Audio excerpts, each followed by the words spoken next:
Boa tarde a todos vocês. Quem vai conversar com vocês aí por um breve período de tempo sou eu, Maurício Keller, tá? Falar rapidamente aí sobre a minha trajetória, minha jornada empreendedora.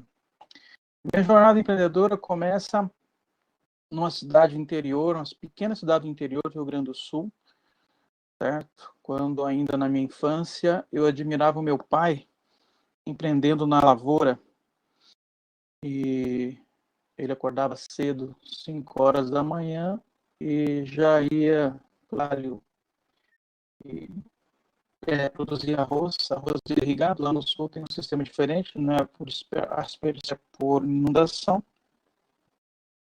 Então, fui aprendendo. Depois, em 86, nós nos mudamos para o Centro-Oeste, especificamente para Goiânia, e meu pai comprou umas terras no Cocalinho, Mato Grosso. E aí, a partir desse momento, então, ele ficava com minha mãe por lá, e nós ficávamos aqui numa casa, os filhos, éramos 4, e a gente ficava estudando. E 5 horas da manhã eu acabava de ter que acordar para conversar com meu pai através de um dispositivo chamado rádio amador. A gente tinha até uma gíria, a gente falava bater rádio. Hoje. Então era a forma de se comunicar. Meu pai ficava a 480 quilômetros de Goiânia, e então tinha que conversar. E o que a gente conversava? Sobre negócios, porque o centro de tudo era Goiânia. Todos os credores do meu pai e os devedores do meu pai ficavam aqui, né? Então, se tinha um problema lá com a peça do CBT, do Masterflex 295, ou com a coletadeira, não importa o que fosse, ele enviava a peça pela empresa Moreira, enviava pelo ônibus, e eu, então, ia até a rodoviária, pegava a peça, levava até a pessoa especializada naquela peça, né? E também, não só isso, eu também negociava. Meu pai continuava a produzir milho, arroz, e eu negociava. Então, logo bem cedo, eu tinha que negociar sozinho, porque meu pai não estava comigo, mas eu, de qualquer forma, eu aprendia muito com ele quando ele estava em Goiânia. Em alguns momentos ele ficava aqui um tempo, e aí então ele me levava junto para eu aprender a negociar. Então, eu negociava com credores também, porque às vezes meu pai não tinha dinheiro para pagar e eu tinha que chegar na cara dura lá e conversar com os caras. Então, logo depois disso, eu acabei me formando em medicina veterinária. Depois eu fui trabalhar numa empresa de Nutrimix, de premix animal, chamava-se Nutrimix, uma empresa de São Paulo, onde durante um bom tempo eu aprendi muito sobre vendas complexas, que não são aquelas que você simplesmente vende rapidamente, mas que às vezes demora muito, porque tem várias variáveis no meio. Aprendi muito, tá? Depois eu fui trabalhar. Essas empresas de premix é porque tem umas substâncias, né? Como o núcleo, por exemplo, que os granjeiros utilizam para misturar com a soja, com o milho, para fazer ração na própria propriedade. Então a gente tinha que vender para esses caras, tanto para suinocultura, avicultura também. Depois eu fui trabalhar com uma empresa que era representante da parte organizacional da GC Leber, na área de desinfetantes e tal. Também foi um aprendizado de vendas. Depois eu acabei fazendo a minha carreira solo, digamos assim, abri uma clínica veterinária, chamava-se Amigo Fiel. Fiquei um bom tempo por lá. E depois disso, eu fiquei sabendo do edital do Sebrae, onde o Sebrae ele estava buscando zootecnistas, veterinários e agrônomos para darem cursos na área rural, na área de gerenciamento. E eu achei aquilo interessante, aí fui lá ver, me falaram que são 14 vagas, e nós já estamos aí com mais de 200 pessoas querendo fazer. Aí eu falei para mim mesmo, eu vou entrar nesse negócio. Só que na medicina veterinária você não aprende nada, bolhufas nenhuma sobre qualquer coisa relacionada à gestão empresarial, né? Você simplesmente tem que aprender fazendo. Essa é que é a ideia, aprender fazendo. Então, o que acontece? Eu Eu aprendi fazendo, mas também penei demais, porque não tinha essa parte gerencial. Então, não fique paralisado, não fique em parálise pela análise. Você vai fazendo e vai aprendendo e vai fazendo. É um ciclo sem fim, né? Então, o fixo não crê que esforço possa gerar mudanças. O de crescimento vê o esforço como caminho da excelência, ou seja, se você se esforçar, se você tiver boa vontade, você é capaz de chegar onde você quer. O fixo encara problemas sem esperança em resolver, enquanto que o de crescimento enfrenta os problemas com entusiasmo. Por que com entusiasmo? Exatamente por um aspecto anterior que já foi falado. Porque ele encara o problema como um desafio. O problema não é um problema. O problema ele é desejável. Até mesmo quando você se aprofunda em gestão de projetos, um dos conceitos utilizados, conceito técnico utilizado para a palavra problema é o seguinte: problema é o resultado indesejado de um processo. Ou seja, ele é um desafio. Toda vez que você estabelece uma meta, você criou um problema. Por isso, pessoas que são empreendedoras ou gestores de negócio, eles devem gerenciar problemas. Por quê? Eles devem estabelecer metas. O que é uma meta? Meta é um resultado que você deseja acima do resultado que você já obtém, um patamar acima em que você tenha que se esticar, porém que seja realista, que seja desafiante e tenha, obviamente, um significado pessoal para você. Então, esse novo mindset é um mindset de pensar como um designer. Muito bem, vamos voltar um pouco na história e no tempo. Antes da Revolução Industrial, o que nós tínhamos como produtores, né, de móveis, de tecnologia, de equipamentos, eram os artesãos. E todo o conhecimento de um artesão, porque o artesão ele tinha que fazer tudo, né? É ele que comprava, ele que pensava, ele que criava, ele que produzia, inventava suas ferramentas, inventava suas técnicas, né? Ele tinha um contato muito íntimo com o cliente, então ele tinha condição de customizar, de fazer as coisas como o cliente desejava, e ele então entregava o produto. Então ele tinha todo um pensamento onde ele conseguia conciliar a parte da criatividade com a parte de produtividade.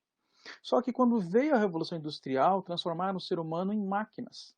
E isso então se distanciou a criatividade do ser humano. Tá? E isso durante um bom tempo foi assim. As pessoas não eram estimuladas a ser criativas, tá? Mas sim a serem eficientes. E chegou um ponto que uma escola alemã ela tentou conciliar esse aspecto do design, né, com o aspecto da produtividade. Essa escola durou um bom tempo, foi a primeira escola que pensou em conciliar isso, e a partir daí, então, é que se tem buscado cada vez mais conciliar o pensamento do designer, ou seja, aquele que busca compreender o seu cliente, colocar o ser humano no centro do design, para que então ele possa oferecer uma solução e, obviamente, com essa solução ele ter condição de replicar isso, de escalar isso, certo? Então, conciliando, obviamente, toda essa parte da criatividade, porque design não é só uma questão de estética, mas uma questão de funcionalidade, ou seja, eu trabalho tanto a questão da beleza como a questão da função. E aí é isso que o cliente quer. O cliente deseja algo que seja, obviamente, algo que é agradável em todos os sentidos, tanto na parte funcional como também na parte visual, enfim. Bom, mas existe uma jornada para isso, a jornada do designer de negócios. Então, obviamente que você vai encontrar vários livros sobre design thinking e você tem vários métodos de design com nomes diferentes para cada etapa. Então você vai ver, por exemplo, que a IDEO, que é considerada a empresa mais inovadora do mundo, ela possui um processo para o design thinking. Se você for também observar a metodologia da D-School, a mesma coisa. Ela possui todo um processo, tá? Mas você vai verificar que, embora mude os nomes e mude a quantidade das etapas, que você vai observar que, na verdade, é um mesmo processo, né? É uma forma de se pensar, tá? Então vamos lá. Primeira coisa, você deve começar com um porquê. A razão de você fazer alguma coisa. Existe alguma conexão sua com isso que você está fazendo? Então você tem que olhar para a sua essência, para o seu impulso, certo?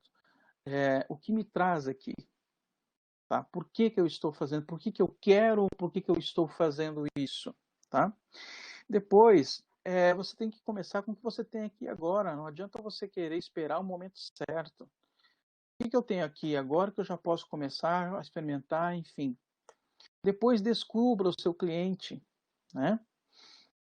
Há um tempo atrás, o que se fazia? Primeiro se produzia algo, investia tudo que tinha para depois vender. Hoje não. Hoje em dia você descobre o cliente para depois você vender. E a partir daí, então, você tem que verificar se realmente existe um valor para aquele cliente. Ou seja, qual que é o serviço que esse produto ou serviço faz para o cliente? Qual que é o trabalho que ele faz para o cliente? Enfim, a partir daí você vai prototipar. Bom, nós sabemos que existem vários tipos de protótipos. Existem aqueles de baixa fidelidade e de alta fidelidade. No design thinking, primeiro há um protótipo bem sujo, rápido e barato para que você possa, obviamente, ter um contato visual, né? E também que você tenha uma experiência uma experiência onde você possa tangibilizar aquilo que você deseja, para que você possa pensar em cima daquilo. Então, todo o protótipo inicial, né, é assim. Agora, protótipos tardios são protótipos geralmente de maior definição, que geralmente é utilizado esses protótipos na metodologia Lean Startup, né, da startup enxuta, tá ok? E aí, a partir do momento em que você tem um protótipo, então você vai desenvolvendo ele, vai melhorando, cada vez mais melhorando esse protótipo, conforme o feedback do cliente, do usuário, e aí você também começa a prototipar a forma como você vai chegar até esse cliente. Como que você vai fazer que esse cliente conheça essa proposta de valor? Então você tem que tracionar. Também é importante você trabalhar a parte financeira, ou seja, como é o meu modelo financeiro, e até testar essas hipóteses de modelo financeiro. Por fim, usar uma ferramenta, né? Pode ser a ferramenta Business Canvas ou o Lean Canvas, não importa. Tá? Eu sugiro aqui o Lean Canvas, para que você possa organizar de uma melhor forma o seu modelo de negócio, para que então você possa fazer uma boa narrativa, um bom storytelling, ou seja, um pitch legal, ok? Inclusive, eu sei que vocês terão uma aula só sobre isso, né? Uma palestra só sobre pitch. Vamos em frente. Comece com um porquê, né? Tudo começa com um porquê. As pessoas não compram o que você faz, elas compram o porquê você faz. O que está por trás disso? Por que você está fazendo isso? Qual que é a sua intenção com isso, né? Qual é a sua justificativa ao fazer um produto ou um serviço? Então, é interessante a gente parar para perceber, porque as culturas, certo? As diversas culturas que a gente acaba tendo contato, elas trazem reflexões que muitas vezes, e até hábitos, né, crenças, que elas acabam nos ajudando. O Ikigai é uma palavra japonesa, onde o Iki significa razão e o Gai viver, ou seja, razão de viver. Então é isso. Qual que é a razão de viver? A razão de um negócio, a razão de um modelo, a razão de um produto, a razão de um serviço. Qual é a razão sua de viver, tá? E aí então tem o círculo dourado, do Simon Sinek, onde ele coloca o porquê no centro do alvo, tá? Primeiro você tem que ter um porquê, para depois você achar o que você vai fazer, qual que é a sua visão de futuro e como fazer isso.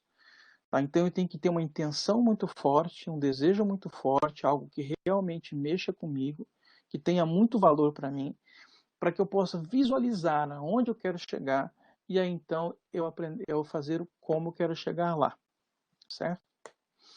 E aí, o Ikigai, ele é formado por praticamente aí 4 referências, tá? Que é a missão, a paixão, a profissão e o talento. Então, se você tem algo que você ama fazer, também isso que você ama fazer, é bom para você, você tem uma paixão. Se algo é muito bom para você e pode ser pago, você tem uma profissão. Se você pode ser pago e é bom para o mundo, você tem um talento. Se é bom para o mundo e é algo que você ama, você tem uma missão. Então, quando você une missão, paixão, profissão e talento, você está no centro, você está no seu ikigai, na sua razão de viver. Não tem coisa melhor do que você se sentir assim, de que você esteja integrado em todos esses pontos, esses aspectos. Porque então você tem um ciclo, que é o ciclo de uma vida agradável, uma vida produtiva, uma vida plena e uma vida significativa. Esse é o nosso último estágio, uma vida significativa através dessa conexão daquilo que eu sinto, que eu penso, daquilo que eu faço, né? Enfim. Então, e com o que você tem? Então, o primeiro aspecto é a razão de ser, aí eu vou trabalhar com aquilo que eu tenho, tá? Então, vou apresentar aqui uma teoria, que é a Effectuation, da Sara Saravasky, que ela fez uma pesquisa com empreendedores de sucesso, e ela chegou à seguinte conclusão: os empreendedores de sucesso constroem suas empresas a partir do próprio conhecimento, com os recursos que podem dispor e buscam pessoas para colaborar com a ideia. Ok? Então, o ponto essencial é aprenda fazendo, com tentativa e erro. Ok? E isso hoje é algo que mudou muito no mindset atual, porque eu estou nessa área, como eu falei para vocês, desde 97. Foi quando eu saí da clínica veterinária e fui para o Sebrae. E desde essa época, então, eu trabalho com negócio, com empresa. E desde essa época de 97, eu sempre trabalhei com planos de negócio. E foi uma grande revolução quando veio o modelo de negócio, porque até então o que se fazia? Se fazia um plano de negócio exaustivo, se buscava todas as informações através de tarefas relacionadas a público-alvo, só que se buscava mais as questões demográficas desse público-alvo. Toda essa questão de análise de mercado, como fornecedores, concorrentes, se analisava muito. Analisava muito também a questão operacional, né, de manufatura, a questão relacionada ao marketing, fazia-se toda uma projeção financeira, se fazia o DRE, né, demonstrativo de resultado de exercício, se fazia fluxo de caixa. Então se fazia tudo, se montava tudo, tá? Para depois montar cenários pessimistas, intermediários, otimistas e verificar se realmente aquilo era um negócio que valia a pena você investir. E aí a pessoa pegava aquele plano de negócio, colocava embaixo do braço e ela ia fazer o quê? Ela ia influenciar pessoas, influenciar, de repente, parceiros ou sócios, ou então influenciar bancos para conseguir algum crédito. E ela então pegava o dinheiro dela e investia tudo de uma vez. Hoje já não é mais assim que as coisas acontecem. Hoje você vai buscando através de protótipos, testando hipóteses nos seus protótipos, você não testa hipóteses tudo de uma vez. O ideal é que você vai prototipando e testando. E a partir daí, então, você vai errando. Quanto mais errar, melhor. Você vai obtendo informações. E essas informações vão reduzindo o risco. Um dos principais objetivos do protótipo é você reduzir risco. Exatamente esse risco que se fazia antes. As pessoas investiam tudo de uma vez. Hoje não. Hoje você vai chegando a um ponto em que você tem todos os feedbacks que o seu público-alvo deseja, os seus usuários, né? E a partir daí, então, você tem condição de investir mais, porque você tem, obviamente, em suas mãos algo bem concreto, tá? Então, quais são os princípios do Effectuation? Comece com o que você tem aqui agora, tá? Defina perdas aceitáveis, por quê? Você vai pensar assim, pô, eu vou investir quanto nisso aqui nesse primeiro momento? Que perdas que eu posso ter agora, mas que são aceitáveis para mim, tá? Cresças por meio de parcerias, cresça por meio de parcerias, ou seja, de você fazer uma rede de contato, né? Que é o que vocês estão fazendo aí hoje, vocês estão fazendo uma rede de contato. Fortaleça essa rede de contato, faça um network forte, tá? Explore as possibilidades, porque às vezes as pessoas ficam numa única possibilidade e de repente fecham a porta para as outras. Okay? Problemas virão, dificuldades virão, e você obviamente vai ter que ir driblando elas, tá? Então faça de um limão uma limonada. E o futuro é imprevisível. Saiba lidar com isso, com a imprevisibilidade. Porque não existe, às vezes, para um determinado modelo de negócio, não existe nada que você tenha na mão nada que existe no mercado que se assemelhe, tá? E é importante, então, que você faça isso, que você saiba lidar com o imprevisível. Porque quando você tem um senso de controle muito forte sobre as coisas, você tem dificuldade para que isso aconteça.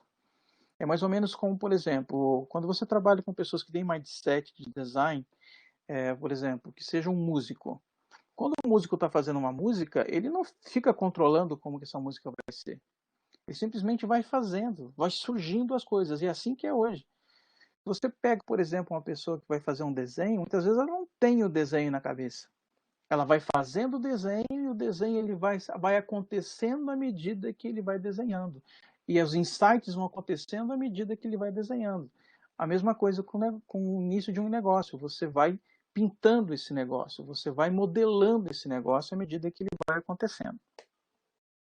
Então, o que, que você tem aqui e agora, neste momento? Você tem suas habilidades e a coragem de se desafiar. Essa é a principal coisa. Então, assim, ó, são duas coisas importantes para que você tenha sucesso. Primeiro, que você realmente tenha competências empreendedoras para que você possa empreender. Segundo, que você tenha um bom modelo de negócio. Tá?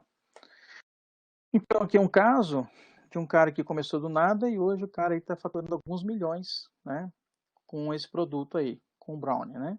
Brownie do Luiz. Ok? Agora, então, vou mostrar um gráfico para vocês, onde tem aqui um nível de desafio, nessa linha que é uma linha vertical aqui, né?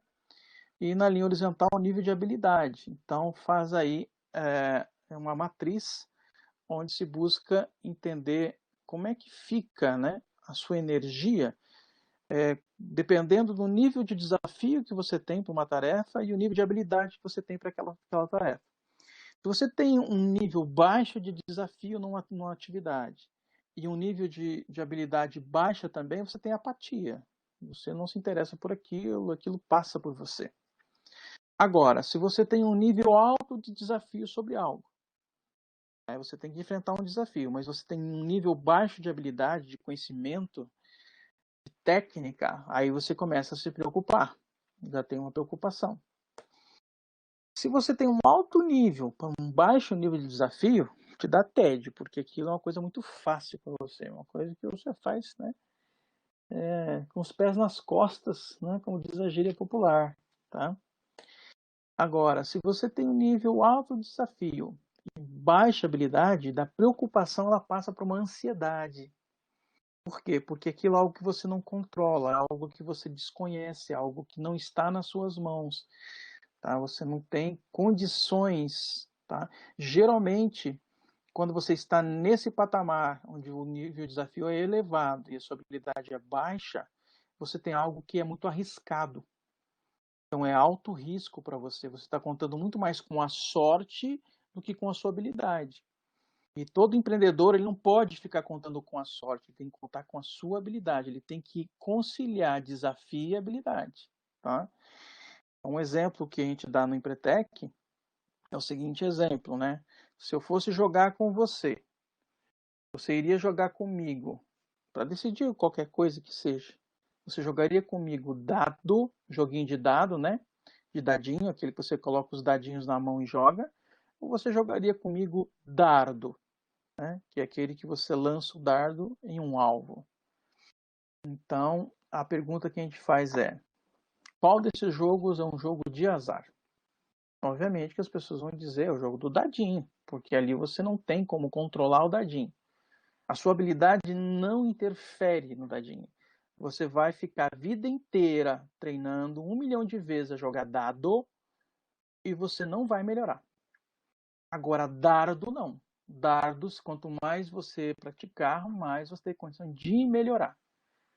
Certo? Agora, quando é que você transforma um jogo de dardo, que é um jogo de habilidade, por exemplo, o mercado, né? O mundo dos negócios? É um jogo. É um jogo de dadinho ou é um jogo de dardo? É um jogo de azar? É um jogo de habilidade? É um jogo de habilidade. Mas ele se transforma num jogo de azar quando você entra para esse mundo sem qualquer conhecimento, sem qualquer informação, né? Apostando tudo. Então, por isso, quando você entra nesse mundo sobre algo que é incerto, você tem que começar pequeno, né, para que você então possa ir crescendo. E se você tem habilidade demais, habilidade de sobra, né, um desafio baixo, aí você pode ficar super, hiper, mega relaxado, né? Tá? Agora, se você tem um nível de desafio alto e você já tem um certo controle sobre a situação, uma certa habilidade sobre a situação, aí você já fica mais sai da ansiedade, fica mais excitado com aquilo, porque pô, você tem uma condição boa, né, que fica ali na casa mais ou menos de 50%, ok? Agora, quando você tem muita habilidade em um nível baixo de desafio, você tem um certo controle sobre a situação. Mas qual que é a situação ideal? Não é nem aquela que te deixa excitado demais, nem aquela que você fica no controle, mas aquela em que você tem um alto grau de desafio com um alto grau de habilidade. Isso faz com que você entre no fluxo. O que é o fluxo? É um estado mental em que alguém se sente completamente dedicado e envolvido com o que se está fazendo. Okay? Isso é um estado de fluxo. Não sei se você já tiver essa oportunidade de entrar num estado de fluxo. É muito legal, porque você não se vê fazendo aquilo que você está fazendo. Você não vê o tempo passar. As pessoas olham para você e falam assim, nossa, ele está se sacrificando. E, na verdade, você não está se sacrificando. Você está ficando, às vezes, altas horas fazendo alguma coisa. Você enfrenta tudo e a todos. Qualquer obstáculo significativo, você enfrenta. Você busca, você rala, você corre. É um estado de fluxo, porque você está engajado, envolvido, com a motivação lá em cima, né? E então você se confunde com aquilo. Tá? E isso é um estado de fluxo. Entramos em estado de fluxo quando elevamos as nossas habilidades para alcançar desafios cada vez maiores. Sim, o ser humano, gente, ele é movido a desafio, pelo amor de Deus. Então, se vocês estão hoje nesse processo, é porque vocês querem desafio. É isso que vocês querem. Né? Adoram desafio, e aí estão nesse processo. E isso gera adrenalina. E é assim que faz o empreendedor de sucesso. Ele está sempre buscando adrenalina, sempre. Ele não entra em estado de empatia, de controle. Ele sempre está buscando adrenalina. Como? Estabelecendo novos desafios. E como se estabelece novos desafios? Buscando metas que sejam metas ousadas, porém alcançáveis. Um prazo, para não deixar a coisa, né, andar, e ao mesmo tempo mensurável. Eu quero chegar num ponto. Né? Então, é importante que haja o desafio no processo para que você possa entrar num estado de fluxo. Quais habilidades são mais importantes para os empreendedores de sucesso? Gostaria que vocês respondessem aí para mim, por favor.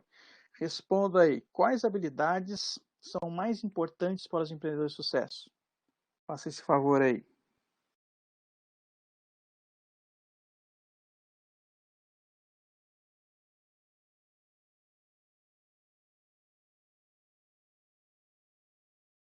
Vão colocando aí que eu vou ver aí na tela.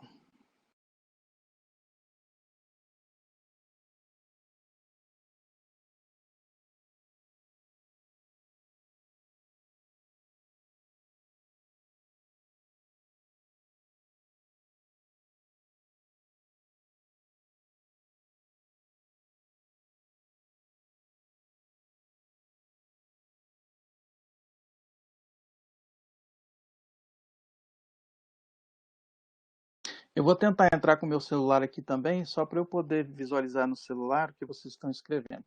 Mas agora eu vou... Deixa eu só tirar um pouquinho aqui. Vamos ver. Nossa, olha o tanto de coisa que veio. Ixi. Olha aí, ó. Persistência, resiliência, criatividade, um monte de coisa. Autoconhecimento, curiosidade, criatividade, visão, empatia, curiosidade, foco, resiliência, mindset, resiliência, acreditar na sua ideia e não deixar outros te influenciarem. Ah, isso é importante. Resiliência, paciência e saber quando arriscar tendo controle do mercado, liderança, propósito e plano, gestão de pessoas, ousadia e sensatez, multidisciplinaridade, equilíbrio entre razão e emoção para gerar criatividade e funcionalidade simultaneamente. Muito bom, gente. Muito rico os comentários de vocês. Obrigado. Então, vou mostrar aqui para vocês, segundo a pesquisa da ONU, né? A ONU fez uma pesquisa durante 5 anos em 3 continentes para saber quais são as principais competências de empreendedor de sucesso. Então, nós temos iniciativa, a busca de oportunidade, correr risco, a questão da inovação, a qualidade, a eficiência, a independência, a disciplina, o estabelecimento de metas, o planejamento, a informação, a persuasão, a rede de contatos, a autoconfiança, a persistência e o comprometimento. Vocês falaram tudo isso em outras palavras, porque a combinação de alguma dessas competências, por exemplo, a persistência, o comprometimento, metas, elas geram a resiliência, tá? Agora vem uma outra pergunta. E dessas, qual você elegeria? É isso?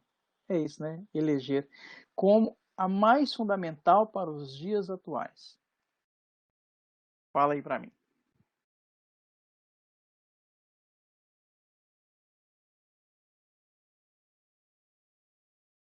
Qual que é a mais fundamental para os dias atuais?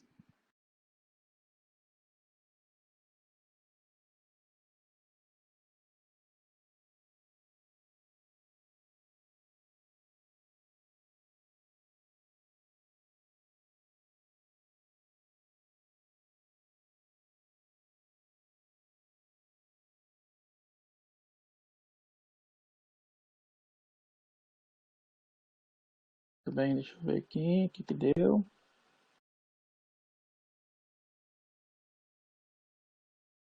Uhum.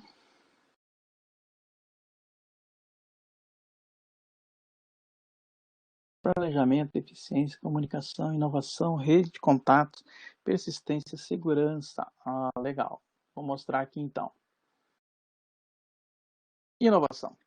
Inovação é aquela, né, que mais se busca hoje. Diante de tudo que a gente está vivendo, inclusive agora com o Covid-19, né? Nós estamos vivendo, com certeza, um momento aí em que a humanidade ela está passando por vários tsunamis, né? E os tsunamis eles começam de uma forma imperceptível no alto mar. No alto mar, pela movimentação de placas tectônicas, certo? Há um deslocamento de água de forma tal que ela vem não na superfície, ela vem debaixo do mar. Ela só vai para a superfície quando ela está chegando na margem, quando ela está chegando na fronteira, né? Quando está chegando na areia. E quando as pessoas percebem o tsunami, ele já está muito próximo. Então, muitas empresas elas estão perdendo terreno porque elas não estão tendo esse olhar para essas mudanças. E a principal mudança que está gerando tudo isso é exatamente a mudança do online, que é o que está acontecendo aqui agora. Né? Isso está mudando a humanidade, porque as informações cada vez mais elas viram elétron, né? Você pode ver quantas coisas que estão dentro do seu celular que virou elétron. Não precisa mais da máquina fotográfica, certo? Você não precisa mais de papel. É tanta coisa que virou elétron, que ficou digitalizado, que virou digital, que é uma coisa absurda. Então as pessoas estão cada vez mais conectadas. Você vê hoje, por exemplo, essa guerra que está existindo entre esquerda e direita no Brasil. Isso nunca foi tão intenso. Por que está tão intenso? Porque hoje as informações são instantâneas e as pessoas já começam a conversar e aí vem, né, um monte de fake junto. E a gente tem que começar a aprender, inclusive. É um grande aprendizado do ser humano hoje, essa questão aí da rede social, a gente entrar num momento de maturidade, porque a gente ainda é muito imaturo, está muito, muito recente, e a inovação está aí. Por quê? Porque é necessário adaptação, as coisas estão mudando muito rápido e cada vez vai acontecer isso, sempre vai ser assim. Tá? Daqui a 10 anos ainda vai continuar, as coisas mudando muito rapidamente. Então, é preciso de inovação, é preciso que você traga algo de valor né? E que seja útil para as pessoas. E de preferência que seja raro. Porque tudo aquilo que é útil e raro se torna caro. Se você quiser um preço prêmio sobre aquilo que você faz, aquilo que você é como profissional, produto ou serviço, tem que ser algo que seja útil, tem que ser algo que, obviamente, seja raro. E aí, então, você se transforma em algo que seja caro, porque as pessoas vão querer. Agora, vou lançar um desafio para você. Você pega um papel, tá? Pega um papel e faça aí esse desenho num papel de folha 4, que são aí 4 vezes 4, 16 bolinhas, tá? São 16 bolinhas. Se você tiver um papel, uma caneta, faça essas 16 bolinhas. E eu vou dar um tempo para você. Primeiro aí um tempo que você faça as bolinhas, obviamente, né? Faça as bolinhas aí.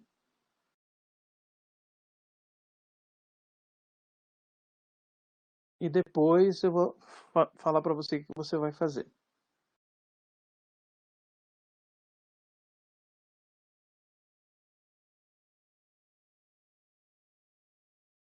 Pode ser no meio da folha. Qualquer lugar da folha que caiba, vocês podem fazer.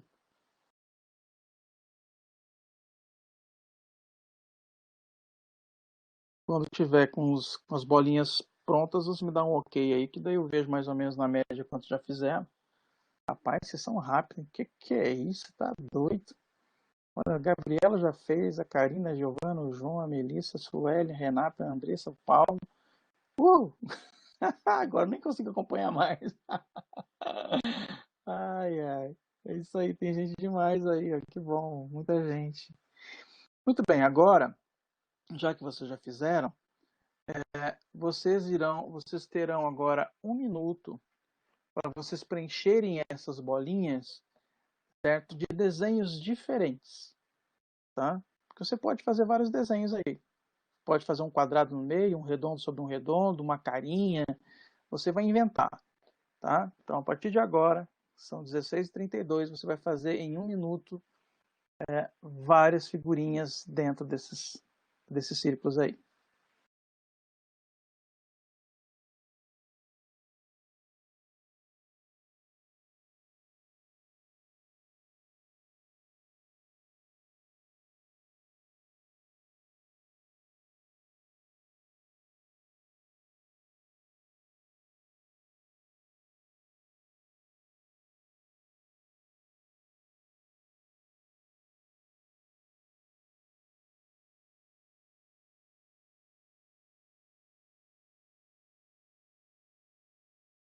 Ó, tem gente que já fez. Aí, ó.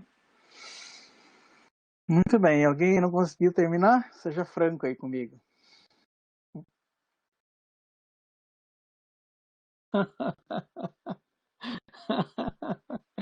Ah, ok, isso aí.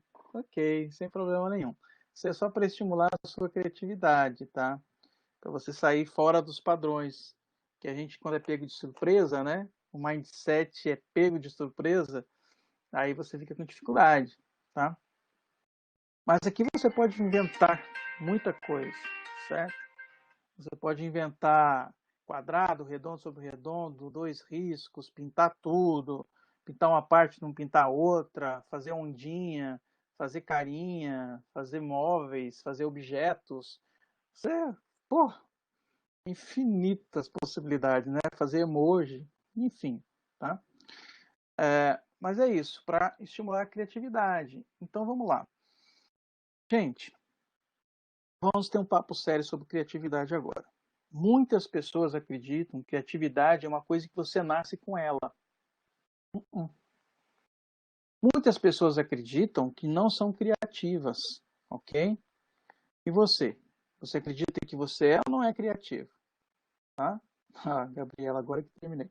Então, é isso. Então, você tem que pensar sobre isso, tá? Porque isso é um paradigma. O que é um paradigma? É quando você tem algo que você aceita como sendo algo absoluto e você não abre espaço para uma outra possibilidade. Então vira um paradigma. paralisa você aquilo, tá? Então, sobre criatividade, a criatividade, ela pode ser desenvolvida. Por quê? Segundo uma outra pesquisa, né, eu falei da pesquisa da ONU sobre os comportamentos e competências empreendedoras, quero falar de uma outra pesquisa sobre inovação, tá? Eu sugiro que vocês leiam esse livro, chama-se DNA do Inovador, onde ele cita ali uma pesquisa que ele fez com empreendedores conhecidos, empreendedores não conhecidos, pesquisa com executivos, CEOs conhecidos, com CEOs não conhecidos, foram centenas, talvez milhares de pessoas que foram, que participaram dessa pesquisa, e eles descobriram algumas competências para a criatividade. A primeira dela é uma competência que ela é cognitiva, ou seja, ela é uma competência mental, ou seja, que chama-se pensamento associativo. Essa competência é sobre associação de ideias, pensamento associativo. Só que, para você ter o pensamento associativo, você tem que ter também competências comportamentais, aquelas relacionadas à ação. Porque quando é uma competência cognitiva, ela é uma competência mental. Ela fica no seu cérebro. Agora, aquela que é uma competência comportamental, você tem que agir, tá? E muitas vezes eu pergunto às pessoas, gente, qual que é a palavra mais poderosa do universo? Qual que é a palavra mais poderosa do universo? A palavra mais poderosa do universo, gente, chama-se ação. Se você olhar para o seu lado agora, aquilo que não foi feito pela natureza, tudo aquilo que está acima da terra, que foi feito pelo homem, só foi possível por conta da ação. Ninguém constrói nada só com a imaginação. A imaginação não tem valor nenhum. Repete, Maurício. A inovação, a imaginação não tem valor nenhum. Ok? Então, vejam que eu preciso sim da cognição, porque é aí que está o mundo das ideias, das melhores ideias. Só que antes disso eu preciso de ter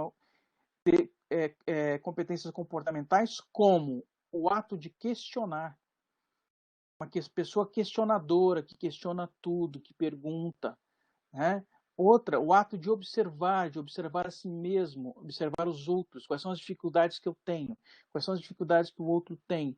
Toda vez que eu xingo algo, que eu estou usando algum utensílio, alguma tecnologia, algum tipo de método, e eu xingo aquilo, né, por algum motivo, opa, ali existe uma possibilidade de inovação, tá? Então, observar o outro, observar a si mesmo, isso é importante. Outro, network. Você ter pessoas que você possa conversar, trocar ideias, ouvir o ponto de vista do outro, você dar o seu ponto de vista, você ter feedback, de você ter retorno. E, por fim, uma competência comportamental de experimentar, prototipar, tangibilizar, colocar as suas ideias no mundo concreto para você pensar sobre elas e também para que as pessoas pensem sobre elas, para que você tenha feedback sobre aquilo.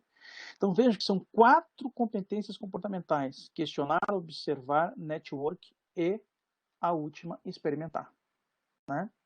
E estou vendo aí que vocês estão preocupados com a prototipação. Não é à toa não, porque é importante, né? Mas vejam que eu não tenho a competência cognitiva, que é de pensamento associativo, se eu não tiver as comportamentais. Olha só que interessante.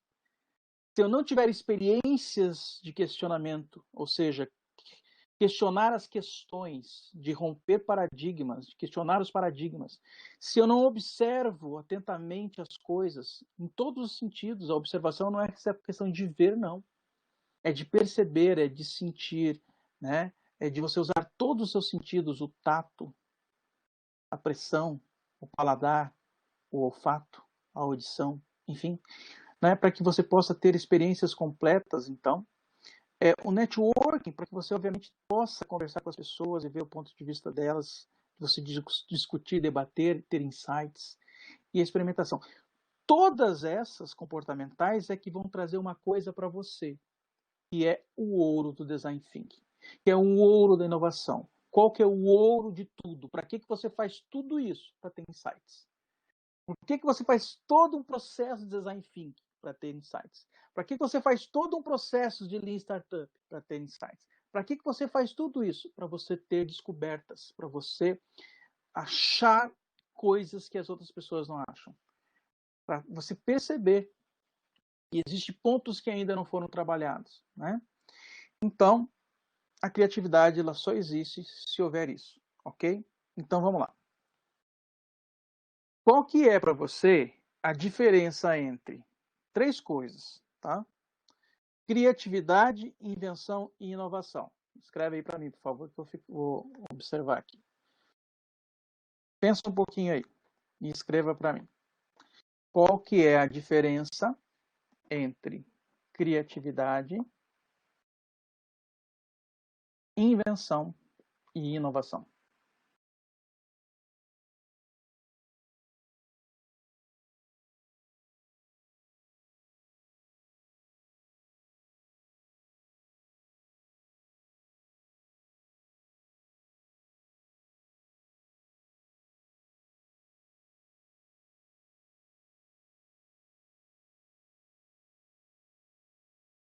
O Eduardo colocou lá, criatividade não pressupõe ação. Ok, mas eu quero a diferença entre as três coisas. Criatividade é isso, invenção é aquilo, inovação é aquilo. Ok? Gabriele, criatividade é a capacidade de resolver um problema de modo diferente. Ok. Eu prefiro que vocês coloquem tudo de uma vez, porque senão vai ficar picado, tá? Você coloca o que é criatividade, qual que é a diferença para invenção, você coloca o que é invenção e o que é inovação. Aí você tenta achar as diferenças na hora que você for construir isso.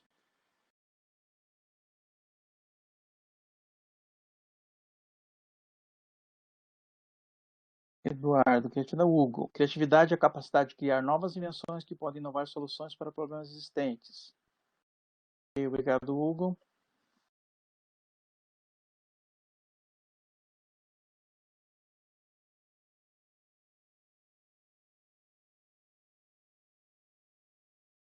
Eu vou dar mais 2 minutinhos aí para vocês,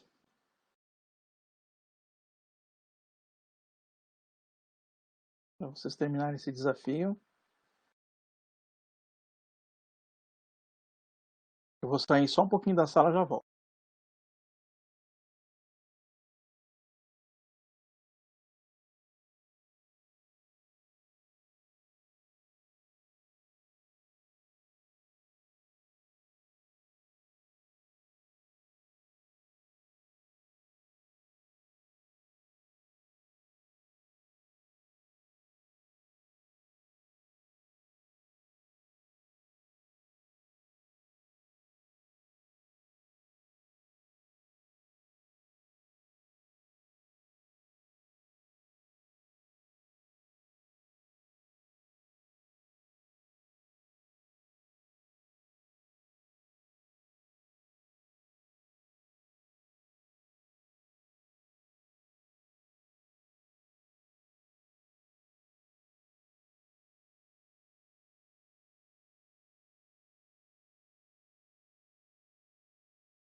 Uhum. Invenção é atividade da criatividade, inovação é o João colocando, né, que a invenção é ativação da criatividade e a inovação é uma invenção inusitada que seja eficiente na resolução de um problema. Suelen, criatividade. Primeiro olhar sobre alguma questão, objeto, coisa, situação, invenção, capacidade de criar a ação. Inovação, olhar duas vezes para a mesma questão, objeto, coisa, situação. Legal. Maicon, criatividade, que cria ou adapta coisas ou métodos para a solução de problemas. Invenção, materialização da ideia criativa. Inovação, trazer uma resposta nova, diferente para um problema. Vitória, criatividade e habilidade para inventar ou inovar. Para inovar não é preciso necessariamente criar algo novo. Isso está mais relacionado a inventar. Criatividade é individual, introspectiva. Invenção é aplicar a sua criatividade, transformar a ideia em realidade. Inovação é utilizar a criatividade e invenção para solucionar, otimizar algo, considerando todo o contexto em que está inserido. Legal, gente. Vocês trouxeram várias coisas, né, que abordam essa questão, né? E eu vou deixar assim bem claro para vocês. A criatividade, ela só está no campo mental. Como eu já falei para vocês, ela é cognitiva, tá? Agora, no momento que você traz a criatividade do campo mental para um mundo concreto, isso é uma invenção. Você inventou algo. No momento que a sua invenção tem valor para alguém, aí você inovou. A inovação é toda invenção criativa que tem valor para alguém. É isso. Simples assim. Então, se você criou algo, você inventou algo, mas aquilo não tem valor, né? Não sei se vocês já tiveram a oportunidade de ler pelo menos um pequeno trecho de uma história do professor Pardal, né? Pelo menos eram umas historinhas de gibi que tinha na minha época, hoje não tem mais. O professor Pardal, ele era um inventor maravilhoso, ele inventava tudo, coisas complexas, geringonças fantásticas que não serviam para ninguém, tá? Então vejam que a invenção é isso. A invenção é quando você traz a sua criatividade para o mundo concreto, só que essa invenção só será inovação se alguém pagar por isso. Exatamente isso que falava Thomas Edison. Thomas Edison falava que ele só inventava algo que pudesse ser vendido, ou seja, que as pessoas quisessem. Portanto, o design thinking ele possui três restrições. A restrição da desejabilidade, ou seja, aquilo que você fizer tem que ser algo que as pessoas desejam. Elas querem, elas precisam, têm necessidade, vai aplacar as dores delas ou vai dar ganhos para elas. Tem que ser algo que seja aplicável, ou seja, que a organização seja capaz de fazer e que seja, obviamente, algo que seja viável, certo? Então, são três coisas que precisa ter: a desejabilidade, a aplicabilidade e a viabilidade. Se um desses pés não estiverem no processo de inovação, você não tem nada, tá ok? Então, tem que ser algo que tecnologicamente você dê conta de fazer, que você tenha recursos para fazer e que seja financeiramente viável, que você, obviamente, possa ganhar com isso, você possa monetizar com isso, tá? Há um ganho para a organização, existe uma viabilidade para isso aí, certo? Existe uma margem boa para que você possa, para que seja viável. Quando eu falo em viabilidade, veja que a gente tem que entender que nem toda a solução que a gente se propõe é uma solução que ela é de empresa privada. Existem soluções que são soluções sociais, não importa, de qualquer forma tem que ser viável, tem que ser algo que realmente possa dar retorno no sentido de quê? De ter sobras para que haja sempre uma sustentabilidade daquilo, né? Que tem alguma forma daquilo sempre estar sendo realizado, tá? Então todo processo de inovação começa com um problema, um desafio ou oportunidade. É sempre assim, como podemos reduzir a taxa de mortalidade pelo vírus, pelo coronavírus 19, na região de Goiás, por exemplo. É um desafio. No Brasil é outro desafio. No mundo é outro desafio, certo?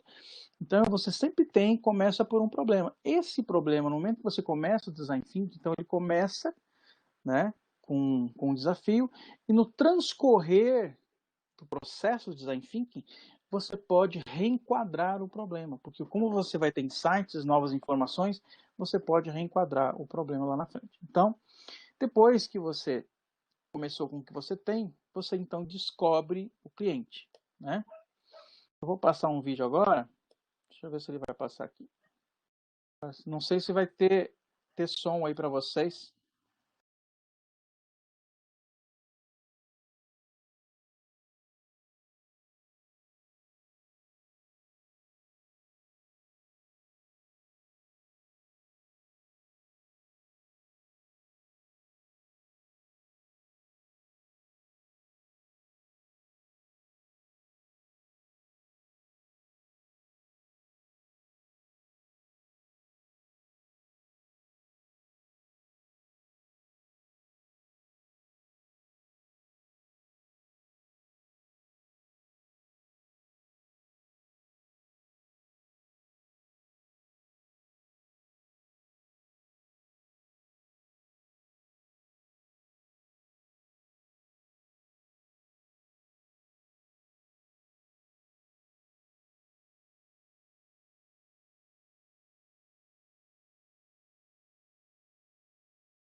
Bom, muito legal, né?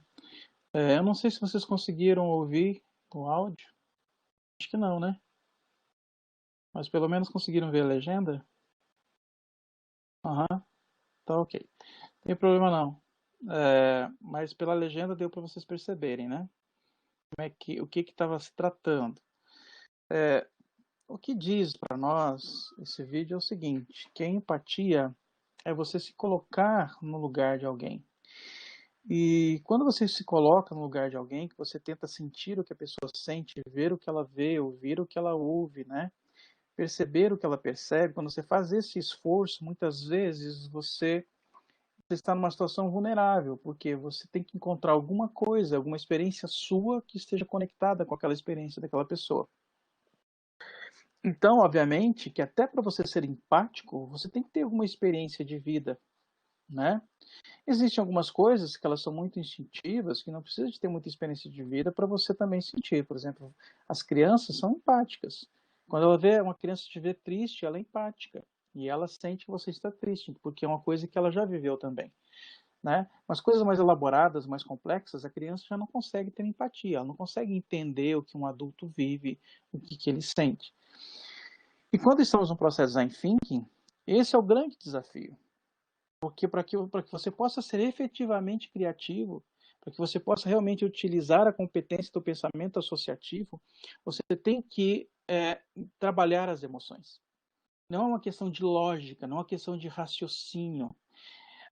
Quando se fala em pensamento associativo, muitas vezes as pessoas acham que o raciocínio associativo, não, o pensamento associativo envolve a questão das emoções, a questão do instinto, a questão todo o cérebro humano, tanto a parte direita do cérebro, esquerda do cérebro, sistema límbico profundo, não importa, tudo, né? As sensações também. Então, em uma das experiências, por exemplo, um grupo de designer, eles, para entender melhor o que vivem as pessoas que têm diabetes, eles ficaram alguns dias, né, passando por tudo que o diabético passava. realmente vestir as sandálias daquela pessoa. Tá? Então, acordava cedo, se alimentava como um diabético, fazia exercícios como um diabético, aplicava, não a insulina, mas aplicava a agulha, sentia a agulha mesmo da insulina, sabe? Para ver como é que é isso, para saber exatamente o que as pessoas estão passando. Porque uma coisa é você criar uma hipótese do que a pessoa está passando, outra coisa é você vivenciar aquilo, experimentar aquilo, porque as palavras não são capazes de dizer nada para você. Tá? Porque uma coisa é o território. No território, se você, por exemplo, está numa mata, andando numa mata, e você tem ali um GPS fantástico de um celular, né? A realidade não está no GPS. Né? Então, nunca um mapa vai ser igual ao território. O território, que é a mata, tem muitas coisas que não tem no GPS, por mais sofisticado que seja o GPS. Não tem o cheiro das plantas, a sensação da umidade, do calor, né, do ambiente térmico, não tem as cores, não tem os movimentos, não tem o vento, não tem o sol, não tem as sombras, não tem os contrastes. É uma série de experiências que não existe no GPS. Então, não adianta você querer entender apenas racionalmente as coisas. E outro grupo também fazendo experiências de empatia, tá? Eles chegaram ao ponto de descobrir que fora da curva, por exemplo, crianças que vão em festas infantis que têm diabetes, elas têm uma dor muito forte. Qual que é a dor? De não poder comer os docinhos. Certo? E aí então, uma equipe de design, eles acabaram criando um negócio. O negócio é doces para festas infantis específicos para crianças que têm a diabetes. Né? Então vejam que você encontra nos extremos, muitas vezes, a inovação. Né? Soluções diferenciadas, especificamente para aquele tipo de dor, para aquele tipo de problema. Tá ok? Então, uma outra situação em um dos cursos da D-School, né, que chama-se Extreme Design Thinking, um dos desafios era que os participantes eles fizessem um projeto de design para incubadoras de crianças, né, prematuras, para países em desenvolvimento. E eles não entendiam nada daquilo. Né? Aí teve três participantes que eles foram estudar, eles foram em um dos espaços, eles foram para uma árvore em frente à escola e eles então começaram a pesquisar sobre essa questão, né? E um deles falou assim, gente, a gente tem que ir num país subdesenvolvido. A gente tem que ir lá ver como é que eles vivem. Porque a gente pode, de repente, fazer um design maravilhoso de uma incubadora, né? Para crianças com esse problema, né? Crianças prematuras, e de repente não ser a solução. E então eles economizaram tal e foram. E aí o que eles descobriram lá? Várias coisas que eles não sabiam.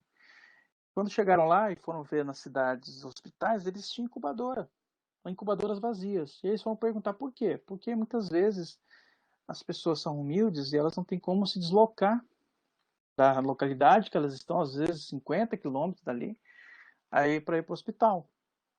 E muitas vezes, quando sai com uma criança prematura, porque a criança prematura ela não tem aquela capinha de gordura, uma temperatura ambiente para ela já é frio. Então, para pegar essa criança, colocar às vezes numa moto e ir até a cidade, era um problema. Então, eles começaram a perceber que o problema não era as incubadoras.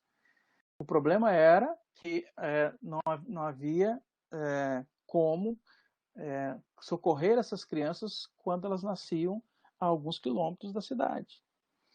Então eles foram até essas cidades menores, essas aldeias, enfim, que ficavam ali por volta, e foram conversar com as pessoas, né? E descobriram várias coisas. Então, a solução que veio, depois de várias pesquisas de observação, de empatia, de questionamentos, foi uma bolsinha, né? Onde se coloca a criança, ela é uma bolsinha que ela é uma bolsinha térmica, Tá? É um saquinho térmico e que tem uma tecnologia de cerâmicas aí, alguma coisinha que eles colocaram, e que ela fica bom tempo com a temperatura ideal para a criança. No início eles tinham colocado até um tipo de um termômetro que mostrava o nível certo. E conversando com as pessoas sobre esse termômetro, várias pessoas da localidade falaram, ó, eu aconselho que você não coloque esse termômetro. Por quê? Porque aqui, onde nós vivemos, a gente tem muita rejeição a tudo que vem de fora, inclusive aos remédios, né, alopáticos americanos. Porque muitas vezes vem a prescrição de 3 doses, a gente aqui coloca uma dose só, que a gente acha muito. Acho exagero. E a mesma coisa com relação a essa temperatura aí. Se você falar que a temperatura é X e que tem que chegar nesse patamar, as pessoas vão acabar colocando a temperatura abaixo do que realmente deveria ser. Então eles tiraram o termômetro e colocaram só um dispositivo que ele acionava quando a temperatura estava correta. E assim, ao invés de investir em incubadoras, de pensar em incubadoras, né, do jeito que geralmente as pessoas pensam, eles foram para os extremos. Saber, conhecer efetivamente, ou seja, isso é design centrado no ser humano, centrado na comunidade, o que realmente essas pessoas estão querendo. Porque muitas vezes as pessoas confundem o design thinking com Lean Startup. A Lean Startup, você tem uma ideia, então você vai testando essa ideia. O design thinking não, é antes de você ter uma ideia, você fazer todo um processo de pesquisa, de você tirar da sua mente qualquer tipo de solução, você vai até a comunidade, você vai até a localidade, você vai até o usuário, até as pessoas que estão passando por aquele problema, e você vai coletar informações através do quê? Pode ser através de pesquisas que a gente chama de pesquisas secundárias, onde você busca toda a informação, pode ser primárias, onde você vai pesquisar, fazer uma pesquisa quantitativa breve, ou qualitativa, você vai conversar com as pessoas, ou você vai observar elas, ou você vai se colocar no lugar delas. Então, existem várias formas de você fazer essa pesquisa. Para quê? Para que você tenha muitas informações, para que a partir daí você possa ter insights do que efetivamente você vai fazer para resolver o problema dessas pessoas. Né? Então, você utiliza, obviamente, algumas ferramentas que vocês já devem conhecer, como a proposta de valor, né, e o perfil do cliente, para que você possa, obviamente, fazer esse encaixe. Então, primeiramente, no Design Thinking, você explora o problema. Você entra no processo de conhecimento, que inclusive no Design Thinking, essa primeira etapa de conhecimento ou de descoberta, eles chamam de desconhecimento. Né? Ou seja, deixa eu desconhecer para que eu possa virar um vaso limpo, né? Para que eu possa, então, ter informações e a partir daí, então, eu ter essa associação de ideias e ter insights e pontos de vistas, tá? E assim o processo Design Thinking. Primeiramente, eu busco a informação para depois ter a ideia. Já no processo de startup, não. Eu já tenho uma ideia e então eu já começo a prototipar e a partir daí, então, eu saio, né? Como diz o Steve Black, eu saio do escritório, tiro a bunda da cadeira, vou para a rua e aí então eu vou pesquisar e verificar se realmente é aquilo que as pessoas querem. Certo? E design thinking não, antes eu procuro saber o que as pessoas querem, para depois então eu ter uma proposta de valor, para depois então testar a proposta de valor mais uma vez, aí então eu posso utilizar, é nesse momento que eu posso encaixar o Lean Startup com design thinking. Né? Então, no momento que eu faço a descoberta do cliente, eu entro no processo da proposta de valor, que aí entra uma outra teoria do Clayton Christensen, do Javed Bidani, né? Qual que é o trabalho que algo faz para você? Por exemplo, uma furadeira, que trabalho que ela faz para mim? Um furo. Vocês vão perceber o seguinte, que todo produto é avatar de um serviço. Se você, de repente, tem nas mãos uma tecnologia, alguém te entrega, coloca nas suas mãos uma tecnologia que seja, que você nunca viu antes, você vai perguntar o quê? O que isso faz? Para que serve isso? Porque toda vez que você compra um produto ou um serviço, você está comprando um trabalho. Que trabalho esse serviço, esse produto faz para mim? No que ele me ajuda? Que necessidade que ele vai suprir? Que dor que ele vai aliviar? Ou então, que ganhos que eu vou ter? E aí então você está falando sobre valor, certo? Então, vejam que todo produto ou serviço, ele é avatar de um trabalho que aquilo faz para você. Ou seja, todo produto né? Ele é avatar de um serviço. E aí, então, quando você começa a observar o que a furadeira faz, existem algumas dores aí. Ela faz o furo, mas tem a dor de você ter que segurar um negócio pesado, tem a dor aí de você ter pó para todo lado, tem a dor de você furar um cano. E de repente vem alguém e pensa, mas peraí, será que furadeira é a única forma de você resolver esse problema? Ou seja, questionar as questões, né? De você questionar os paradigmas. E aí, de repente, vem uma 3M e fala, não, você pode, de repente, se for com uma coisa mais leve, você pode estar utilizando aí uma fita adesiva, né, de alta tecnologia, tá? Muito bem. Você tem, então, aí algo que você acha que tem valor, você vai prototipar isso, né? Que é tangibilizar, é o que vocês agora estão pensando aí, né, em fazer. E o protótipo, gente, é aquilo que eu falei para vocês já, o protótipo pode ser de baixa fidelidade, ou seja, para que eu possa visualizar aquilo, para que eu possa já, algumas hipóteses, para que eu possa verificar, testar as hipóteses com o usuário, com o cliente, eu já vou testando agora. Quando eu faço presencialmente turmas de Design Thinking e eles fazem a parte de prototipação, eu peço para eles fazerem o protótipo, eles irem até o cliente-alvo, e não dizer nada. E simplesmente pedir para o cliente explicar o que ele está vendo ali. Por quê? Porque se de repente o cliente não entende o seu protótipo, é sinal que o seu protótipo ainda não está adequado. Você tem que voltar com o seu protótipo sujo, rápido e barato, voltar para trás, colher os feedbacks desse público-alvo, dessas personas, né, que são os arquétipos que acabam agrupando vários tipos de pessoas que têm necessidades, dores e ganhos similares. E então, tendo esse feedback, você vai reajustar o seu protótipo. Reajustando o seu protótipo, você volta de novo. Volta para o cliente novo, não diz nada. E pede para ele, bom, agora mexe aí no protótipo. Isso, fuça nele. Você está entendendo? Você não diz nada, você não explica nada. Porque se você explicar o seu protótipo, é porque alguma coisa de errado não está certo. Alguma coisa de errado não está certo no seu protótipo. Toda vez que você tem que explicar o seu protótipo para alguém, é porque alguma coisa de errado não está certo.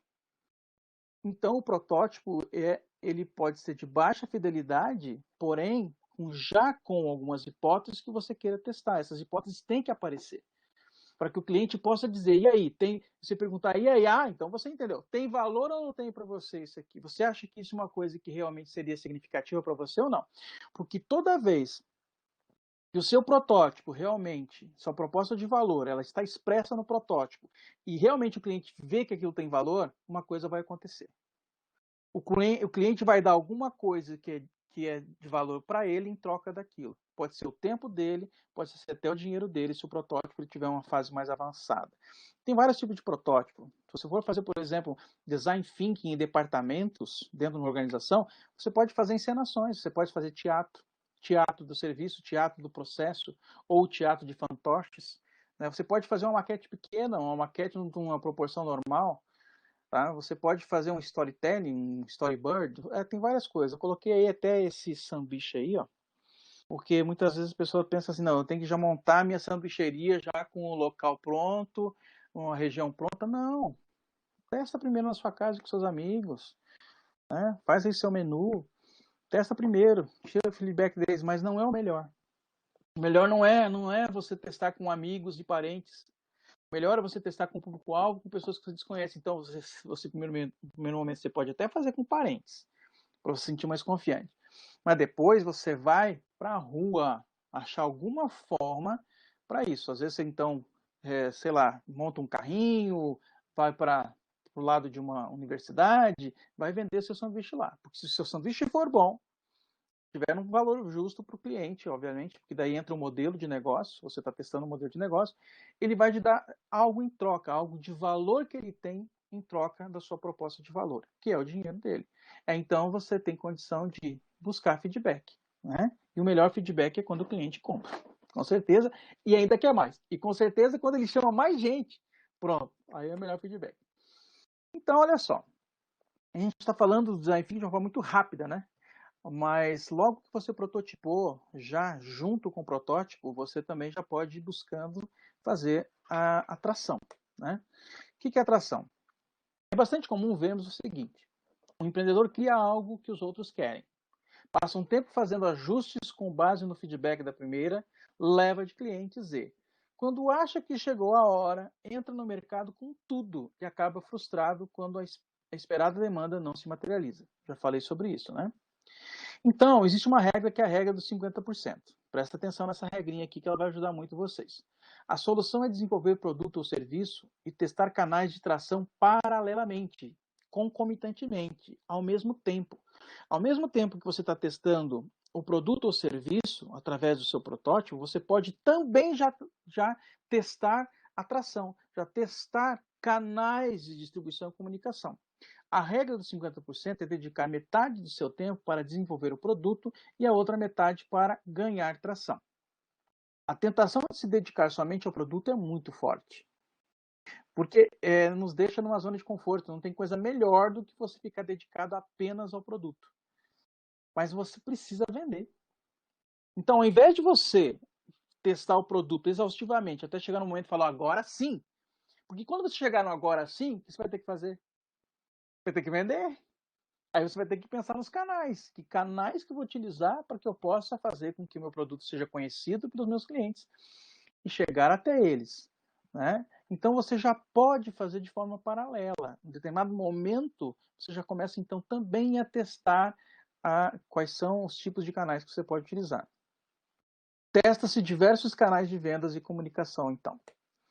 Aqui, ó, são 19 canais de tração, basicamente, que nós temos. Marketing viral, assessoria de imprensa, publicidade convencional, publicidade nas redes sociais, o ranking de pesquisa, links patrocinados, eventos, palestras, feiras, e-mail marketing, plataformas existentes, né, que são essas plataformas de outdoor, enfim, programas de afiliados, influenciadores digitais, marketing de conteúdo, engenharia de marketing.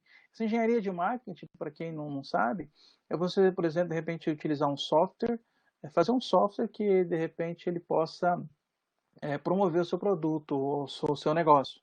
Exemplo, algumas empresas têm um software onde você utiliza o software para prototipar cores na parede, né?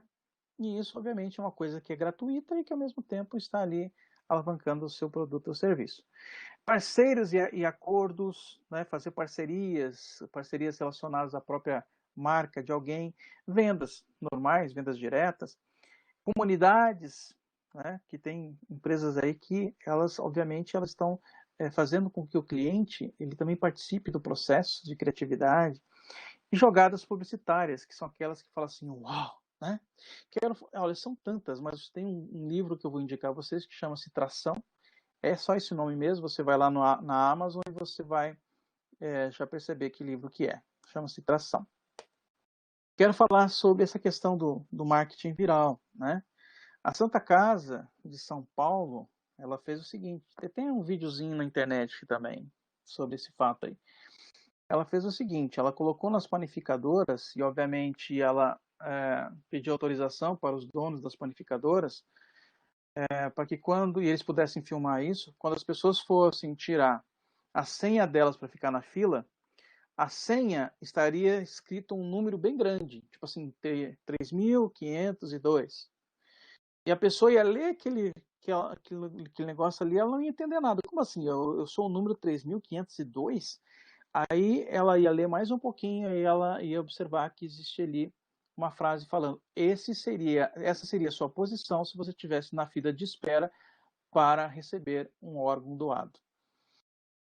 Cara, isso viralizou. Por quê? Porque eles filmaram isso, né? As pessoas pegando essa senha, elas se surpreendendo e depois conversando sobre o assunto, e isso viralizou na internet. Então, o marketing viral é muito legal. Quando você pensa em algo inusitado, né, que sensibiliza as pessoas, que faz com que, de repente, as pessoas elas conheçam o seu modelo de negócio.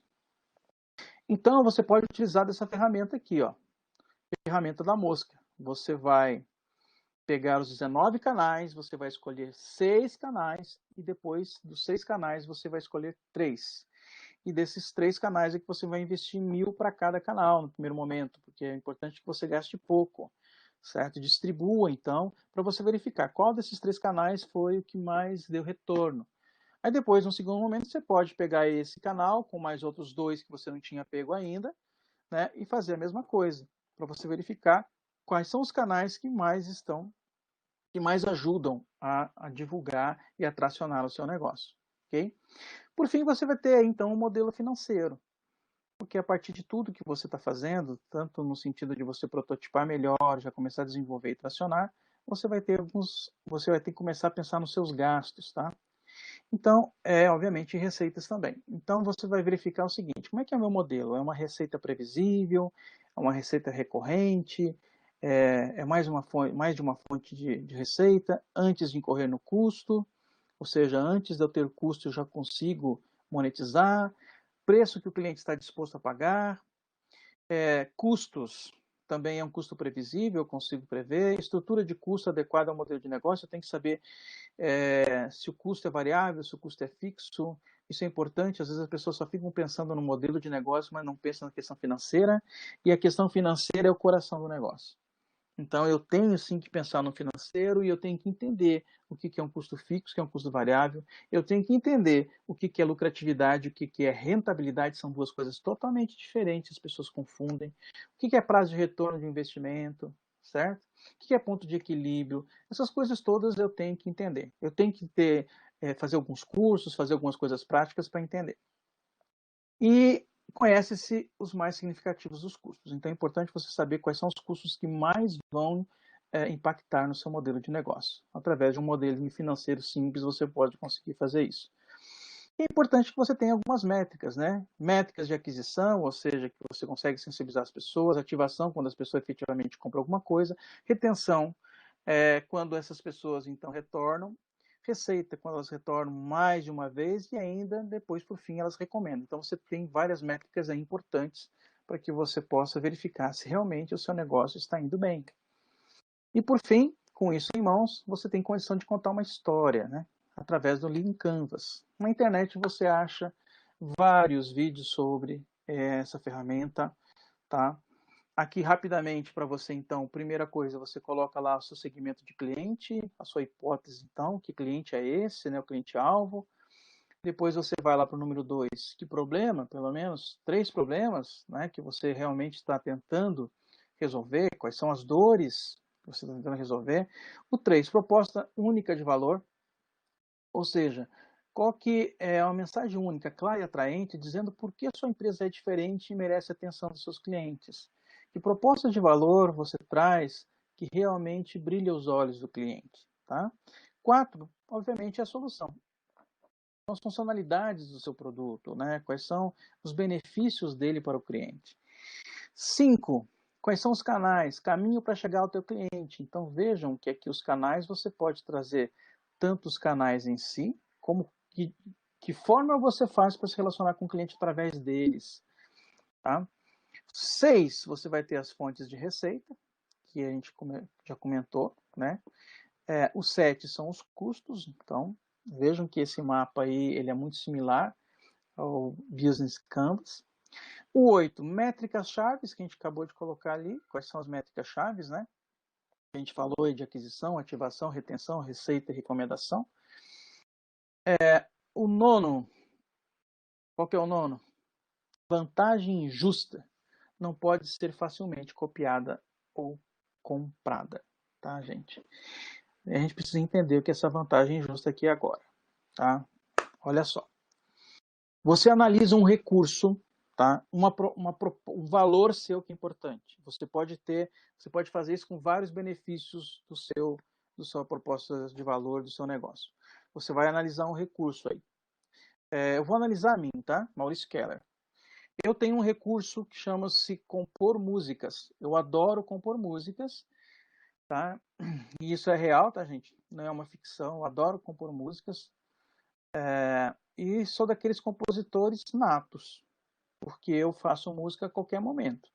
Eu sou poeta também, faço poemas metrificados, exatamente para facilitar fazer canções.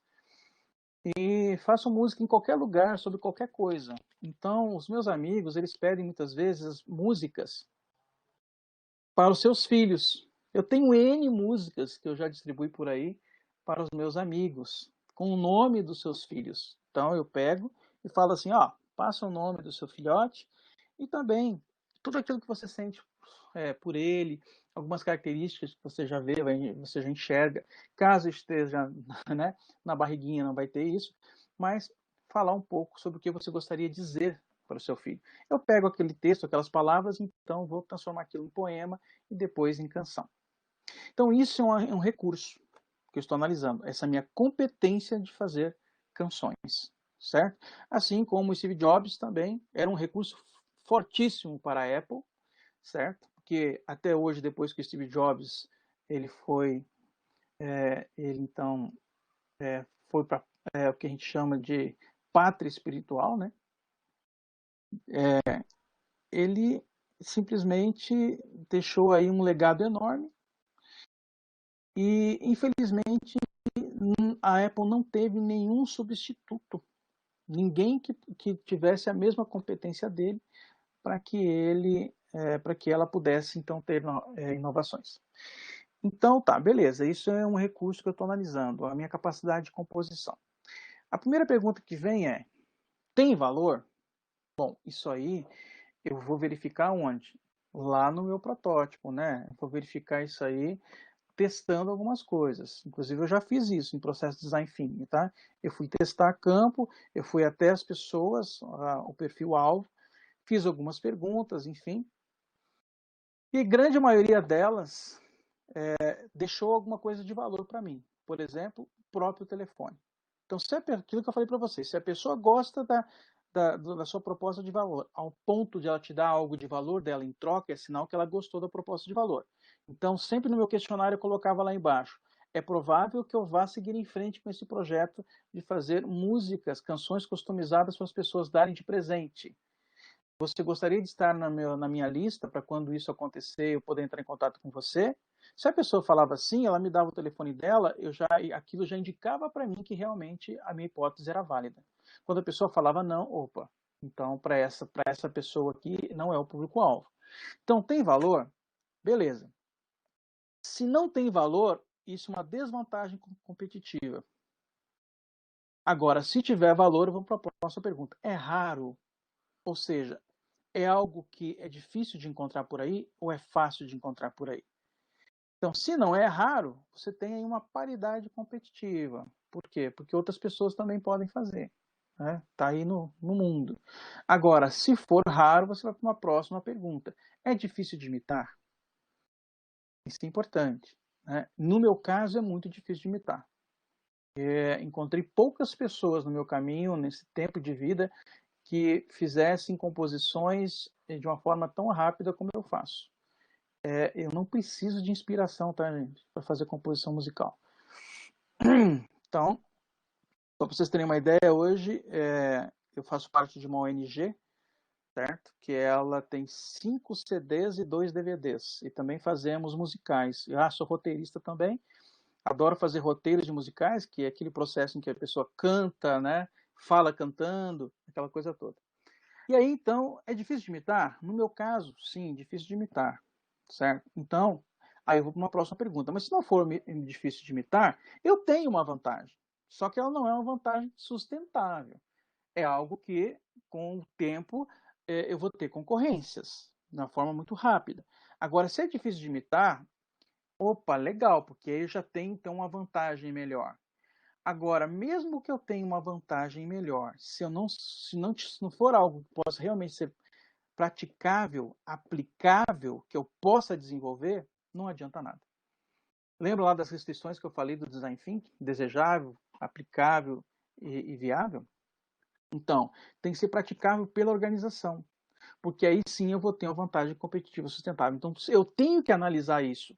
Eu tenho que analisar, é algo que realmente tem valor? É algo raro? É algo difícil de imitar? É algo que pode ser aplicável?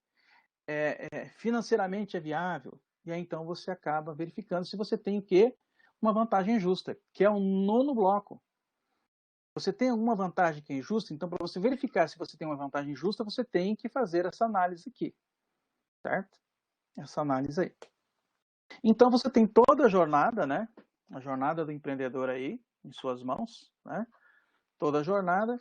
A última coisa que vocês vão aprender ainda hoje, eu acho, não sei, acho que é o pitch, né? que é você, então, de uma forma bem rápida, você construir uma história rápida, e aí com, obviamente, o Lean Canvas na mão, você tem condição de fazer isso de uma forma bem consistente. Eu vou falar disso rapidamente, porque não é o objetivo. Aqui existe uma formulazinha que eu coloco aqui, a fórmula do pitch. Se quisermos representar o pitch em uma fórmula, você pode utilizar o seguinte exemplo. Ó. Abre chaves, introdução com apresentação pessoal sua, fecha chaves. Aí, o, abre chaves, produto ou serviço, fecha chaves. Abriu chaves, categoria de produto ou serviço, fechou. Adjetivo ou posicionamento, você coloca. Para, você coloca o público, que tem a necessidade e oportunidade.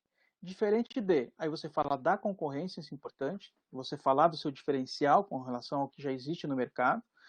Meu produto é, e aí tem diferencial competitivo, e é bom você colocar ali, né, a sua vantagem justa, ok? E aí você chama a pessoa para uma ação, ou seja, passa lá, liga, pega o meu cartão, vamos marcar uma conversa, né?